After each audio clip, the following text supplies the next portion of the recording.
Hello, everybody. Welcome back to In the Trenches. And it is the off season, and our Buccaneers are staying busy. All right. As we know by now, Mike Evans taken care of. Now Baker Mayfield taken care of. And you could have predicted that. You know, if you went back and listened to these In the Trenches in the past, like Baker Mayfield deserves the money that he got. All right. You could say, is he worth it? The answer is yes, because you're the next guy signed. That's what happens. The next guy signed gets a lot of money. Was Daniel Jones worth that money last year? Here's the answer. Yes. Why? Because if Daniel Jones didn't sign with the Giants last year, somebody else would have given him that money. Somebody would have given Baker that money. It's not crazy money for a quarterback anymore. It's not. It's a lot of money, but it's not crazy money for a quarterback anymore. As soon as they signed Mike Evans, to me, I just kind of knew that Baker Mayfield was going to be the next piece to fall. That's taken care of. Antoine Winfield Jr. has a tag. Now, you got to start talking about Tristan Wirfs. That's going to be a tough one. You know, it's Tristan, he's still in his first contract. I'm telling you, he's not going to step on that field, and definitely not preseason with that same contract. It's not going to happen. I'd be shocked if he ever plays one other down with that contract. If I was his agent, I wouldn't let him do it. Tristan Wirfs is going to get his money, no doubt about that. How much is it going to be? Is it going to be the highest ever? If Tristan Wirfs signs tomorrow, it'll be the richest offensive line contract in the history of football. Period. Who else is Tristan Wirfs in football, do you know? How many other young, burgeoning tackles can play both tackles at a high level? Trent Williams, but he ain't young. We got Tristan Wirfs, okay? So Tristan deserves that money. So Jason Light's going to have to figure out a way to add years to his existing contract to make it more cap-friendly, guarantee a whole bunch of money. I mean, Tristan's going to get $100 million guaranteed in one way or another. He's just going to get. And he's one of those guys you don't have to worry about. So he's going to be the next up. Like Baker Mayfield, 3 years, $100 million, $50 million guaranteed. The most important number is that guaranteed number. Then again, contracts can be structured different ways. Like when I played, I remember everybody was like, oh, I can't believe Eric Rett turned down a 3-year, $2.4 million contract. I don't remember the numbers, but say a 3-year, $2.4 million contract sounds like $800,000 a year, right? But what if they're giving you $300 in the first year, $800 in the second year, and 1 point something in the third year? That means it's a 2-year, $1.1 million contract. That's the difference. So that's why when you read things in the press, it's not always as they say, because the Buccaneers run the press, by the way. And the press very rarely is going to say anything to piss the Buccaneers off, and they certainly don't care about the players. So let's keep our eyes open for Tristan Wirfs. I don't foresee it happening. The Bucs could wait. Let's not piss off Tristan Wirfs. Tristan Wirfs is kind of that guy, like a Joe Thomas, that I would like to see in a Buccaneer uniform until he's done, like a Mike Evans. All right? Let's hope that gets taken care of real soon. Now, obviously, with the re-signing of Mike Evans and Baker Mayfield, the Bucs are a little bit more established of who they're going to be. You look at the odds in Vegas. Does anybody know what the Bucs are? Plus 100 means you're even money. The Bucs are plus 7,500. That means they're 75 to 1 that they win the Super Bowl. I might put $50 on that. Do I think the Bucs will win the Super Bowl? Not necessarily. But I've seen crazier things. 7,500 plus 7,500. I might just put a little bit of money just to sit back and have something to cheer about next year. But this Buccaneer team is going to look very similar. If you lose Lavonte David, that's a big void. Now, I don't care who you put in there. They're not going to play like Lavonte David. They're not going to lead like Lavonte David. They're not going to change games like Lavonte David. They're just not going to. Devin White been gone. Like Devin White was done during the season. He was done. They were done with him. Done, over with. They're going to make some decisions at corner. But other than that, this team's going to look a lot like it did last year. And I don't know if that's good or bad. but the Bucs spent a lot of money to really become the same team. I don't know if the Bucs are going to have a lot of big name free agent signings. I don't know if that's going to be their thing this year because I don't know if they have enough money. But it would be nice to see a name or two. Maybe somebody who rushed the passer would be nice. Now, everybody always thinks, and listen, the media always talks about this is an NFL. The NFL is a quarterback-driven league. I disagree. I'm the one that disagrees, okay? You got to have a great quarterback, right? But when somebody says the NFL is a quarterback-driven league, what they should say is you got to luck into a quarterback. That's what they should say. Because go around the league and look at the quarterbacks that are leading the league and are the best of what they do, they weren't the first quarterback picked. They weren't. And I hear somebody say, this guy's the next Patrick Mahomes and the next Josh Allen. Josh Allen and Patrick Mahomes weren't Josh Allen and Patrick Mahomes coming out of college, or else they'd have been the first pick. So you're so busy trying to pick the next Patrick Mahomes that you neglect the rest of your football team. Man, go make your football team great. And then you don't have to worry about how great your quarterback is. You can win despite. Let me give you a good example. The 2021 first-round quarterbacks. The first one was Trevor Lawrence, and I was a Trevor Lawrence fan out of college, and I think Trevor Lawrence is a good quarterback, not close to great. It ain't even close. I've not really seen a whole lot of great Trevor Lawrence. I've seen good Trevor Lawrence. Not consistently good. If they redrafted, Trevor Lawrence would not be the first pick in the draft. I'm not sure he'd be higher than the end of the first round if they repicked. That's if you want to see if somebody's overrated or not, redraft. Nobody's going to pick Trevor Lawrence at number one. No way. No way. Second pick, Zach Wilson, who has received permission to ask for a trade. His mom is hot. He played 2 good games, and the rest of them have been hot garbage. So, third pick, Trey Lance, projected as number 3 quarterback for the Dallas Cowboys. First pick, second pick, third pick. Very few playoff appearances. Trevor Lawrence is projected starter, but is he middle of the road? I don't think he's 16. Actually, I know he's not 16. I could pick 15 quarterbacks better than Trevor Lawrence yesterday. That's easy. The 11th pick, Justin Fields. Rumored to be traded this year. And I hear people, it's not Justin Fields' fault. Just because you show flashes of greatness doesn't mean you're a good quarterback. Good quarterback means you're a good quarterback all the darn time, or most of the time. And I don't see that in Justin Fields. I just don't.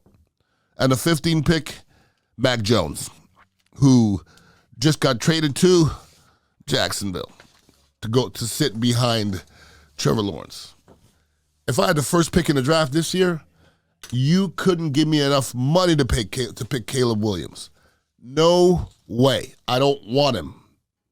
Give me your second and third round pick. You would have my first pick in the draft. Here, take it. If you're going to take Caleb Williams, here you go. That should teach you right there. There was probably numerous quarterbacks picked in this draft that are better than these first 5 guys. So why would you pick the first pick in the draft, a position that's the hardest to evaluate in all of sports? Give me a pass rusher. Give me an offensive tackle. Shoot, a wide receiver in this day and age in 2024 could run a team. And are fantastic immediately. So, I'm just telling you, it's a different time out there, but it's just football. Sometimes we make it too complicated. And our Buccaneers, I'm looking forward to this year. I try to stay optimistic, but I'm more of a realistic person.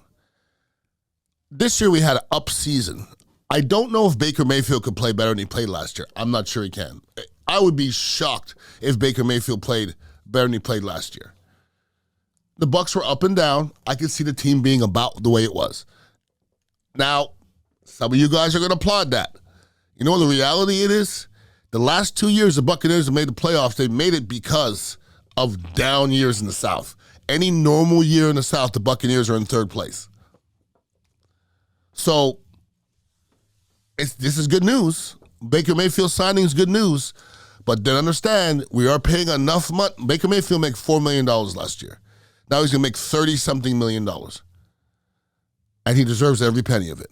The only problem is the other umpteen millions of dollars could have been used to strengthen yourself up on the line and your pass rush, a lot of different things.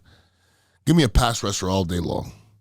Give me a pass rusher all day long. Give me an offensive lineman all day long for 10 years. You can keep the quarterback thing. And speaking of quarterbacks, Russell Wilson, who I believe is $50 million in dead cap space for Denver.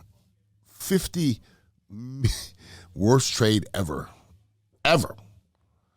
50 mil. I think they gave up a 1, a 2, a 3, and a couple. The amount they gave up is crazy. And for them to cut him in 1 year, I knew if I got to go back to the old in the trenches. I know for a fact I said Russell Wilson and Sean Payton will not get along, and they didn't. You're going to get rid of a guy who's $50 million in dead cap money, and you're a Hall of Famer in the middle of his career? You think that's play? I think that's personal. It's definitely a personal thing between Sean Payton and Russell Wilson. But Russell Wilson just signed with the Pittsburgh Steelers. I've talked to Lofa Tatupu, one of Russell Wilson's old teammates.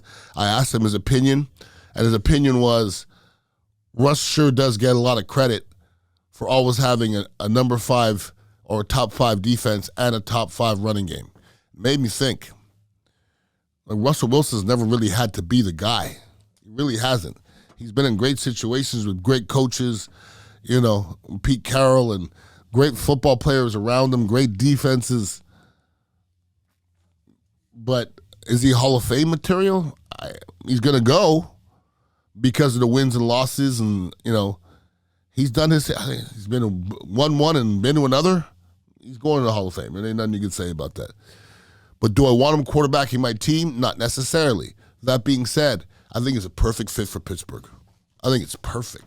The Pittsburgh Steelers aren't trying to win games with their quarterback. When's the last time they did that? Even in Terry Bradshaw years, they ran the football, man. Every once in a while, they take it downfield, but they ran the football. And that's what you should do. So I'm definitely going to keep an eye on the Pittsburgh Steelers this year. Russell Wilson's going to look different in that uniform. It's going to be interesting. Now, I'm a Big Ten guy. I went to University of Indiana. That's why I'm so intrigued with Cooper DeJean. Why? Because he's a Big Ten guy, but more importantly, he's going to be the first white corner in the NFL since Jason Sehorn, who I played against. And if you think that certain ethnicities aren't born for certain positions, I played against Jason Sehorn, and there hasn't been a white corner since. So there's something to it. I don't know what it is. I don't know what one person is lacking more than the other. But this kid, Cooper DeJean from Iowa, is nice. I mean, they're talking about him being a first-round pick. Saw some interviews with him. He seems to have his head on straight. I can't think of something more marketable right now. I think I said 5 years ago, the next white running back is going to be the most marketable thing in the world. I didn't know it was going to be Christian McCaffrey, who is also the best running back in the world.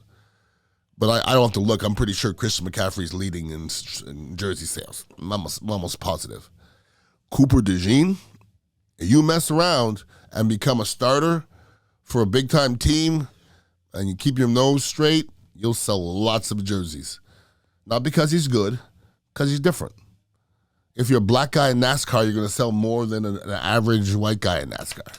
If you're a white cornerback in the NFL, you're a unicorn. Unicorns sell autographs. That's real. So I'm gonna keep an eye on that. Okay. I'm rooting for the kid. I'm rooting for the kid. Like, I'm gonna tell you this about Jason Sehorn. He was overrated as hell, and people were like, "You're being mean." This is what I saw in Philadelphia when John Gruden was your boy John Gruden was our offensive coordinator. John Gruden put the sheet up here, and he says, and he circled here, and he put a box around Jason Sehorn, and he goes, "There's nobody on our team that this guy can cover." He said, there's nobody on our team that this guy can cover. And this was a year after he went to the Pro Bowl. Conversely, when we played Atlanta and number 21 was over here, this is what John Gruden did. He cut the field in half, and he put a line down the middle, and he said, we're not passing the ball on this side. Period. So we didn't throw the ball from center over on purpose. That's the difference between greatness and Jason Sehorn. Jason Sehorn wasn't a good corner, unfortunately. I'm hoping this guy makes it. I guess he's badass. He's thick. You better be able to move them hips, though. The league is different. The league has the ability to expose, but look for him to sell a hella jerseys, all right? And I could picture Russell Wilson in a Pittsburgh Steelers jersey for some reason. He just looks like he almost should be in a Pittsburgh Steelers jersey. Although I'm not a fan of Russell Wilson. He's too rah for me, you know? So listen, it's off season. If anybody wants to hit me up, it's Ian_Beckles, and I do Instagram mostly. As you know, I'm over here at the Dignitary Tea and Cab House every single week, 4817 Southwest Shore Boulevard. We like to hang out. We're 420 friendly, and if anybody's looking for some Mitra 9s, I don't drink alcohol, but I love me Mitra 9s. Just go to mitra9.com and use the promo code Dignitary and get yourself a discount on your Mitra 9. So I appreciate you guys listening every single week. You can hit me out on social media, Ian_Beckles, but just tune in every week. I'll have something to say. Everybody have a wonderful week, and please be safe. Peace out.